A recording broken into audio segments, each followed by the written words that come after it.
The old Protestant cemetery， 基督教墳場 Cemitério Protestant。 Rest in peace in the old Protestant cemetery. Rest in peace in old Macau.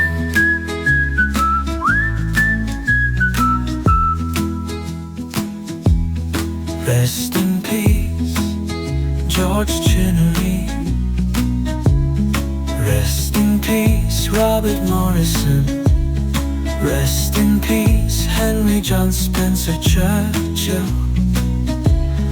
Rest in peace, Anders Lundstedt. Rest in peace, British East India Company. Rest in peace in the old Protestant cemetery. Rest in peace in old Macau. The old Protestant cemetery.基督教墳場 Cemitério Protestant. Rest in peace in the old cemetery. Rest in peace in old Macau.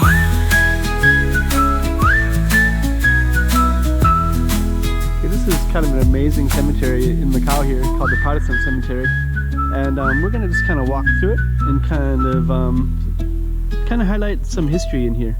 I'm not going to look at all of them, but just for example, Sacred of George H. Dungan, who departed this life May 9th, 1857, 29 years old. The fort has reached the sails are furled, life's voyage now. So you can see there's kind of an ocean reference, sails, world, storms. So it must have got caught in a storm, right? So there's a lot of history with some of these names, and we're going to just stroll through a little bit in Macau's Protestant cemetery. Oh, okay. This one is, as you can see from the preview, Macau Cemetery. Let's put this up on the map so you can see exactly where we are. And a little bit of history about this one. This is the Protestant cemetery. There's also a Catholic one. I think I might talk about it a little bit in the video already, but this is the Protestant one, and Morrison Chapel is up on the top because he was non-Catholics couldn't be buried with the Catholics back at that historical period of time. That's why. Okay, so now we're going to show you this song. So I threw some lyrics into AI to produce it. I wrote down the lyrics, and then anyways, that's what that's all about. Okay, so let's do the walk and talk, where you're going to kind of hear me narrate and kind of talk through the cemetery and all that kind of stuff we're going to see in it. Macau. So let's just kind of take a look at some of these. So this one, 1857, November 20, May 9, so same year. This one was a captain. This one was somebody who died at sea. This one, Mary Clark, so that's a wife of W. Sutherland. Actually, it looks like they also keep everything in good, like you can tell the paint is new. Here's a German one. That one is a native of New York. So that one is, so you have some Americans, you have some Germans, so they're basically Protestants. And let me see what else we have in here. A seaman, so you kind of have a random mix. Here's one from Massachusetts right here. And then this one, that one could be Swedish. I'm not really sure what that language is right there. Or is that German? So maybe it's German, but it looks like there's kind of a mix of words. Let me see, this one, Harriet Dudell, that one looks like it's British. For if we be dead with him, we shall also live with him. So this one is definitely a Christian, right? From the Protestant tradition. There's some other ones over here. And I'm gonna, there's a seaman right here. Denmark. Bates, so this one is probably British. No, born in New York. It's 1818.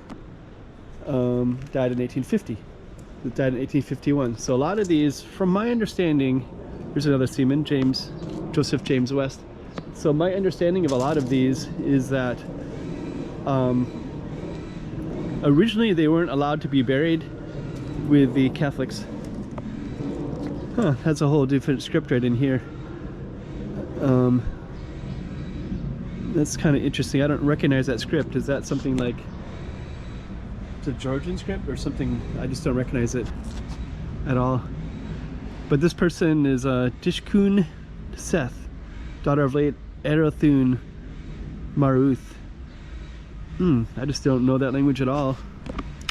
William Ellis, Perth, Scotland. That's interesting because there's a Perth, Australia. A lot of, let me see, let's kind of go through here. Let me see, we got another New York one. John Williams, so died in 1857. So, okay. Oh, this is interesting. I think I read about him. So he assisted in setting up the first magnetic telegraph in Japan in 1854. So there was a lot of these guys, you know, the Nagasaki was part of the, actually I think Japan closed up for quite a while, and then I think around that time it might have opened up, so he must have been involved with that. The original history in Macau, there's a big connection with the Portuguese going to Nagasaki, Japan.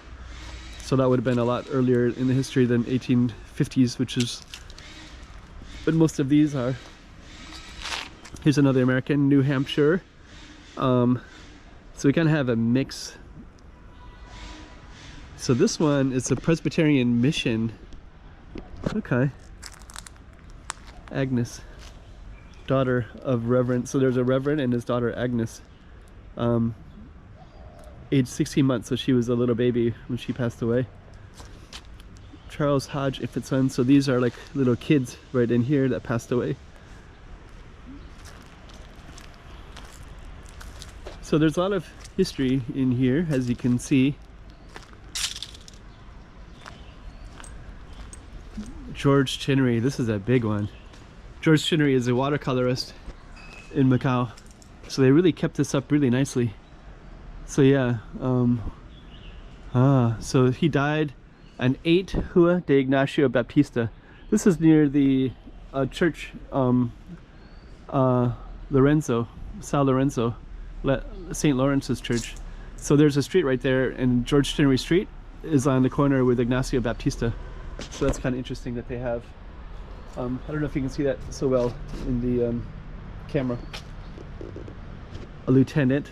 So I'm gonna jump down that way, so let me just jump ahead a little bit and go down that way. Okay, so here's the other half, kind of the lower half of the same cemetery. Let's see, Riddles, Master Mariner. Okay, here's a French one, French name anyways. Could be American, could be lots of different stuff. Alex McNeil, Irish, could also be Australian or American. I think I don't think I've seen that many Australians in the 1850s. I guess that wouldn't have been really a country, maybe, so much. I wouldn't have had a Navy power anyways. I'm not so sure about that history. Here's one of Philadelphia. I have seen a lot from New England, Massachusetts, Rhode Island, Philadelphia, Pennsylvania. So the Americans seem to be in that way, which makes sense because a lot of the Portuguese have a strong connection with New England.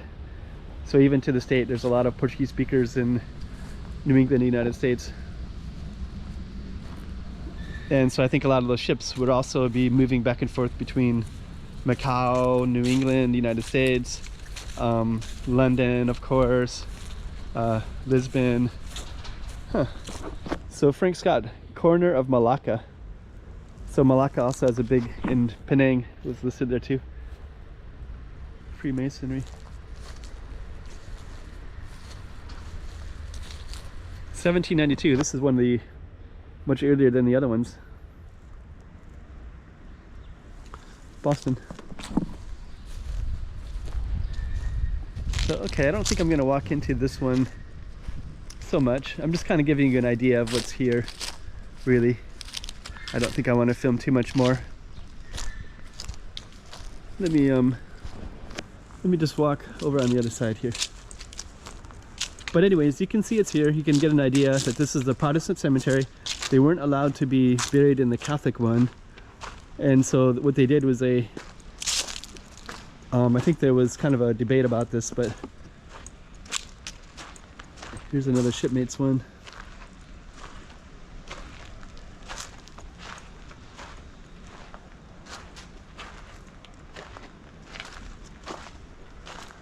Okay, let's just kind of navigate out of here. Amazing tree. I felt more comfortable filming up there, but down here it feels like I shouldn't film so much, so I'm kind of feeling to maybe move on quickly through this area. So I will. Here's one with a Chinese headstand. Born in Pittsburgh.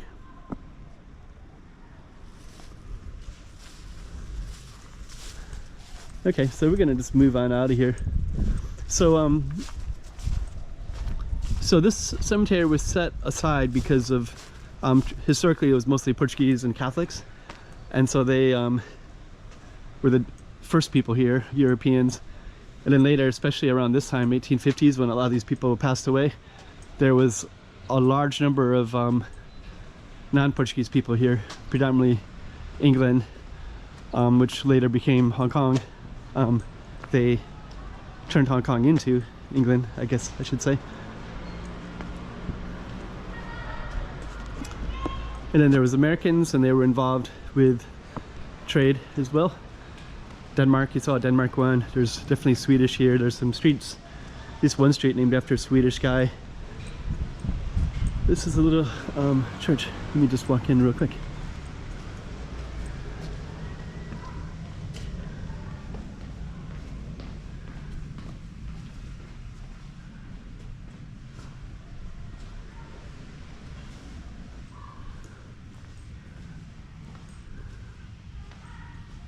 Okay.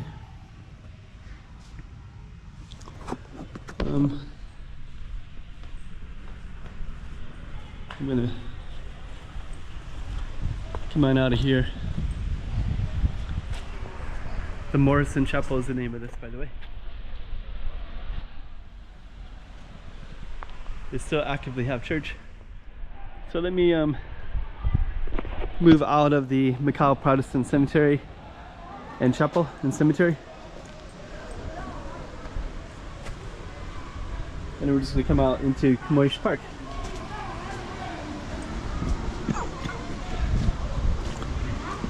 So anyways, that's a little taste of the Protestant cemetery. Right outside of this you have, it's under construction. I heard there were some big changes here, so that'll be interesting to see that in the future. Playing badminton. A lot of times here you'll have a lot of people with their birds up. But we're gonna walk through this and then you kind of get an idea. The Protestant cemetery is right next to Camoish Park. Jardim de Luz de Camoish.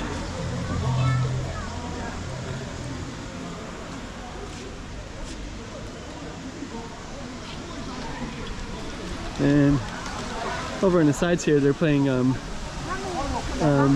games. They're playing let's see.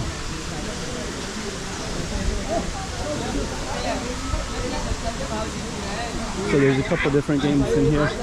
There's another one over here as well. So we're gonna